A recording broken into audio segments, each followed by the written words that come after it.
दोस्तों ये वीडियो देखा आपने? ये वीडियो है उत्तर प्रदेश के नोएडा से।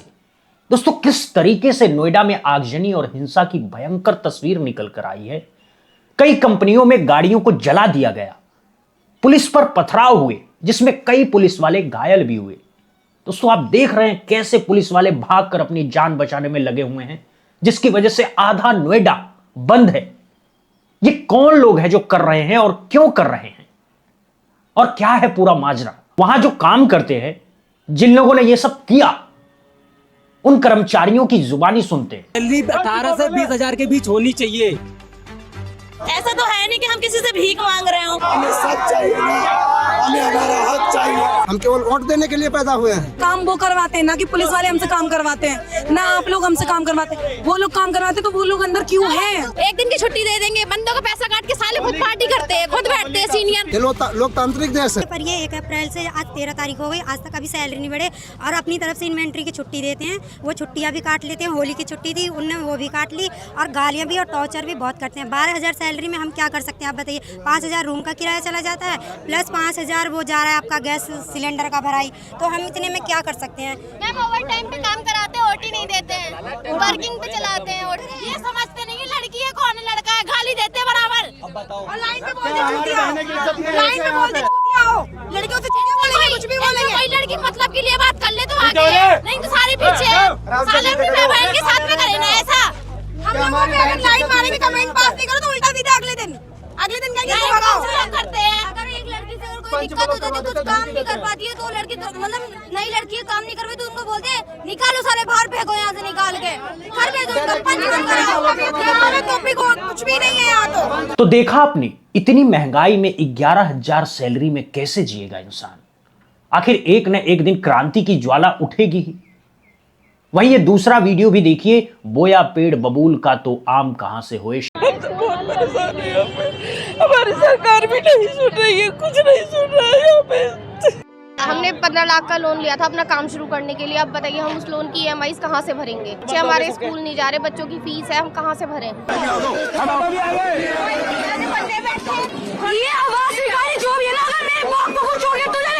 और हम सिर्फ एक ऐसी सरकार का गुणगान करते आए हैं बचपन से, और आज इतना मन खट्टा हुआ है। इतना 40 साल पुराना मार्केट खत्म करना कोई मजाक बात नहीं है।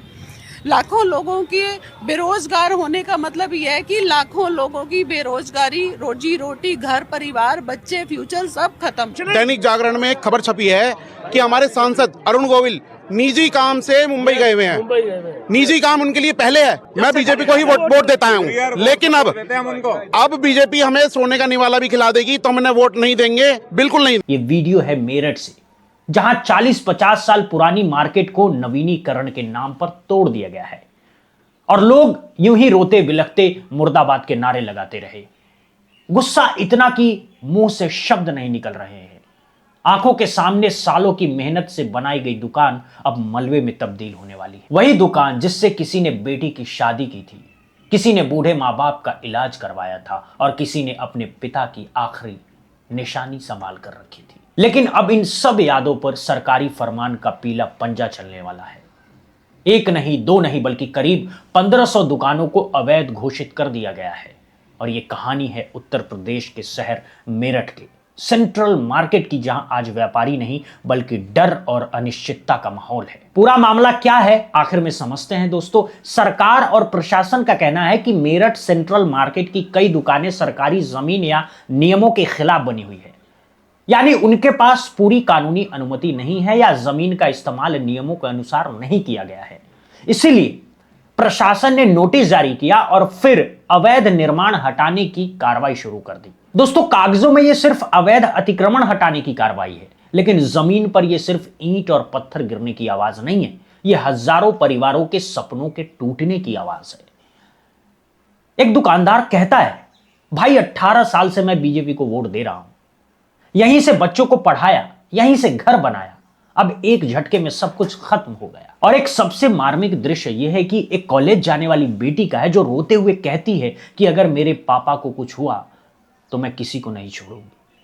सोचिए, एक लड़की जो किताब और कॉलेज की बात करती थी आज सरकार से लड़ने की बात कर रही है। इस समय मेरठ यानी मेरठ के जो सेंट्रल मार्केट है उसके वीडियो तमाम सोशल मीडिया पे वायरल हो रहे हैं। लोग रो रहे हैं, बिलख रहे हैं।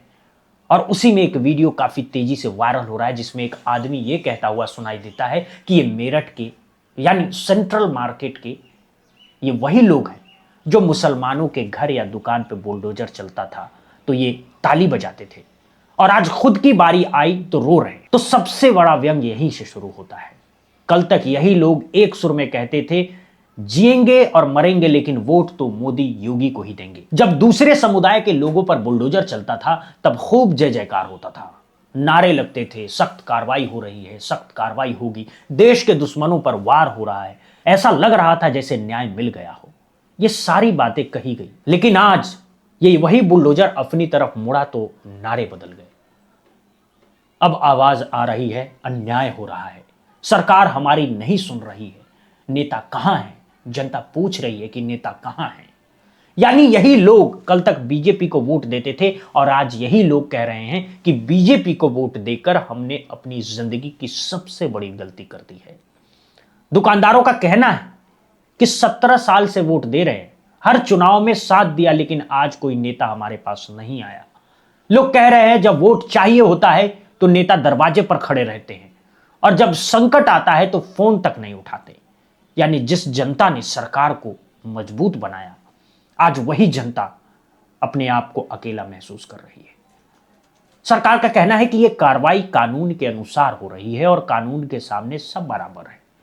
लेकिन जनता पूछ रही है अगर कानून इतना ही सख्त है तो पहले क्यों नहीं बताया? दशकों तक दुकान चलती आ रही है, टैक्स लिया गया, बिजली का बिल दिया गया, तो फिर अचानक अवैध कैसे हो गई? यह सवाल सिर्फ मेरठ का नहीं है दोस्तों, पूरे देश का है। कुछ दिन पहले एक रोड शो के दौरान एक एम्बुलेंस को रास्ता दिया गया, तस्वीरें वायरल हुई और कहा गया कि देखिए कितनी दयालु सरकार है। लेकिन आज उसी सरकार के सामने सैकड़ों दुकान सड़क पर खड़े हैं और कह रहे हैं हमें भी रास्ता दे दो, हमारी रोजी रोटी बचा लो। यानी रोड शो में रास्ता मिल जाता है लेकिन जनता को नहीं मिलता है रास्ता। सरकार कहती है कि वो कानून लागू कर रही है और दुकानदार कहते हैं कि उनकी जिंदगी बर्बाद हो रही है। आखिर सच है क्या? लेकिन एक बात तय है कि इस कार्रवाई ने हजारों परिवारों को डर और अनिश्चितता में डाल दिया है। सबसे बड़ा व्यंग यही है कि कल तक जो लोग कहते थे सरकार सख्त है इसीलिए अच्छी है, लेकिन वही लोग आज कह रहे हैं सरकार पत्थर दिल है।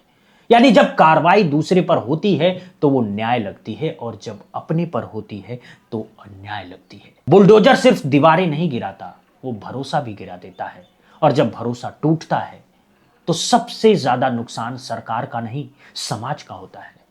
फिलहाल मेरठ सेंट्रल के जो मार्केट है, मेरठ का जो सेंट्रल मार्केट है उसके तमाम वीडियोज इस समय सोशल मीडिया पे वायरल है। लोग सवाल पूछ रहे हैं, लोगों का कहना है कि हमने बहुत बड़ी गलती कर दी बीजेपी को वोट दे करके, हमने बहुत बड़ी गलती कर दी योगी को मुख्यमंत्री बना करके। और इस समय जो मुद्दा है वो ये है कि तमाम लोग ये भी कह रहे हैं कि जब पहले बुलडोजर मुसलमानों के घरों पे चलाया जाता था या उनके दुकानों पे चलाया जाता था तो यही सेंट्रल मार्केट के लोग खुश होते थे और कहते थे कि ये न्याय हो रहा है।